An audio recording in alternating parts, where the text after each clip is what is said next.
తెలియజేస్తున్నాం. ఎందుకంటే ఇప్పుడు మనము జ్ఞానేశ్వరి మహారాజ్, తుకారాం మహారాజ్, శోభరాం, ముక్తాబాయిలను చూడకపోవచ్చు. వాళ్ళ యొక్క ఆధ్యాత్మిక చింతన మన లోపల దిగుతూ సాక్షాత్ పాండురంగాన్ని ఒక దర్శన భాగ్యం ఇస్తున్న మన ప్రాంతానికంటే మన యొక్క అతని గురించి ఎంత చెప్పినా తక్కువనే. ఎందుకంటే మేము రోడ్డు మీద రాజకీయ ప్రసంగంలో ఉన్నప్పటికీ కూడా, మేము ఒక 20 సంవత్సరాల నుంచి వారి యొక్క సన్నిహితం ఉన్నప్పటికీ కూడా, నేను గత 5-6 సంవత్సరాల నుంచి దగ్గర ఆయన దగ్గర గురుబోధ తీసుకున్నాను.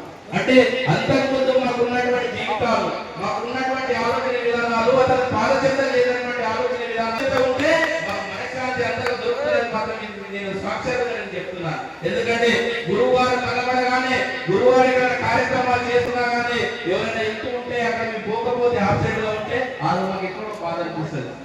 ఎందుకంటే ఎప్పుడు కూడా ఎవరు ఏ రకం మీద కలిసినా కూడా అవగాహన పెట్టాలని మాట్లాడే ఒక గురువు గారు ఆలన పాలన సమయం ఉంటుంది. ఈ సమయంలో ఈ సమయం మన గురువు గారికి రాదు.